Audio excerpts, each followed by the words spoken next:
दोस्तों, आज वो सच आपको बताने जा रहे हैं जिसको जानकर आपके रोंगटे खड़े हो जाएंगे।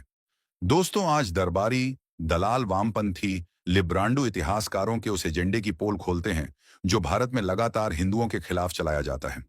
आपने हमेशा महसूस किया होगा कि भारत में हमेशा ये साबित करने की कोशिश की जाती है कि भारत में हिंदू अपने दलित भाइयों पर अत्याचार करते हैं। जो माहौल आज बनाया जा रहा है, वहीं आजादी के समय भी बनाया गया। दोस्तों, उस समय इनके भीम और मीम वाले भाईचारे का शिकार हुए थे जोगेंद्र नाथ मंडल। क्या आपने जोगेंद्र नाथ मंडल का नाम सुना है? चलो, मैं बता देता हूं आपको। दोस्तों, आजादी के समय भारत में दो दलित नेता प्रमुख थे।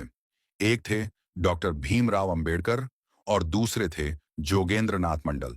जोगेंद्र नाथ मंडल इसी भीम मीम वाले भाईचारे के लॉलीपॉप के शिकार हुए थे। आजादी के समय यह तय होना था कि कौन सा हिस्सा पाकिस्तान में रहेगा और कौन सा हिस्सा भारत में रहेगा, और ये बात वोटिंग से तय होनी थी। बंगाल में एक जगह थी सिलहट, जो आजकल बांग्लादेश में है।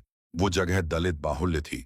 जोगेंद्र नाथ मंडल को भी ये लॉलीपॉप दिया गया कि हिंदू तो दलितों पर अत्याचार करते हैं, और उस चक्कर में ऐसे फंसे। उन्होंने सोचा कि उनको पाकिस्तान का साथ देना चाहिए। उन्होंने दलित भाइयों को पाकिस्तान के पक्ष में वोटिंग करवाया और खुद भी पाकिस्तान में शामिल हो गए। भारत ने डॉक्टर भीमराव अंबेडकर कानून मंत्री बने और पाकिस्तान में जोगेंद्र नाथ मंडल को पाकिस्तान का कानून मंत्री बनाया गया। लेकिन जोगेंद्र नाथ मंडल का भाईचारे का भूत 3 साल के भीतर ही उतर गया और उनको जान बचाकर पाकिस्तान से भागना पड़ा और भारत में आना पड़ा। जोगेंद्र नाथ मंडल ने जब कानून मंत्री के पद से इस्तीफा दिया, तो जो इस्तीफे में लिखा उसको जानकर आपको पता चलेगा कि ये जो भीम मीम का लॉलीपॉप है, ये कितना साजिश से भरा हुआ है। दोस्तों, जोगेंद्र नाथ मंडल ने पाकिस्तान के पहले कानून और श्रम मंत्री के पद से जो इस्तीफा दिया था, उसमें उन्होंने मुख्य रूप से पाकिस्तान में हिंदुओं और दलितों के साथ हो रहे भयानक भेदभाव, उत्पीड़न और असुरक्षा का विस्तार से वर्णन किया था। उन्होंने 8 अक्टूबर 1950 को प्रधानमंत्री लियाकत अली खान को अपना त्यागपत्र सौंपा था। यह पत्र भारतीय इतिहास के सबसे महत्वपूर्ण दस्तावेजों में से एक है, क्योंकि यह पाकिस्तान में दलितों की स्थिति का एक आधिकारिक खाता प्रस्तुत करता है। उन्होंने स्पष्ट रूप से लिखा कि पूर्वी बंगाल, वर्तमान बांग्लादेश, में दलित हिंदुओं पर मुस्लिमों द्वारा व्यवस्थित रूप से अत्याचार किए जा रहे थे। उन्होंने लिखा, सामूहिक हत्याओं, महिलाओं के अपहरण और बलात्कार, जबरन धर्म परिवर्तन और दलितों की संपत्तियों को लूटने और उन पर कब्जा करने की घटनाओं का विस्तृत जिक्र किया। उन्होंने कहा कि दलित समुदाय पाकिस्तान में पूर्ण असुरक्षा की भावना में जी रहा है।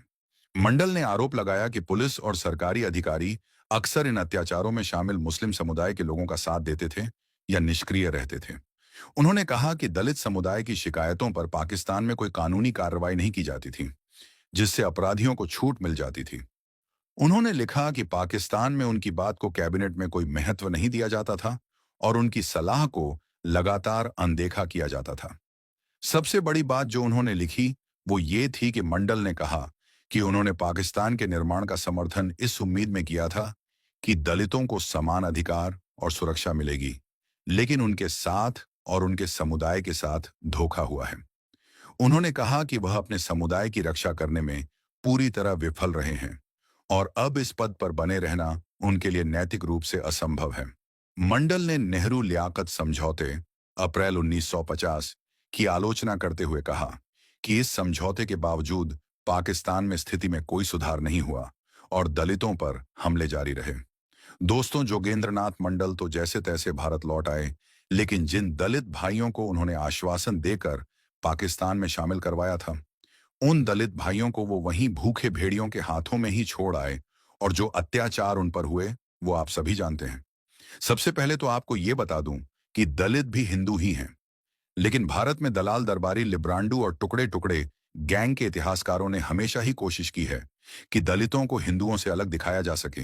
ये बताया जा सके कि हिंदू तो अत्याचारी है और वो दलितों पर अत्याचार करता है, ताकि दलितों को हिंदुओं से अलग किया जा सके और दोनों इस बहकावे में आकर अलग हो जाएं और फिर दोनों को निशाना बनाकर खत्म किया जा सके।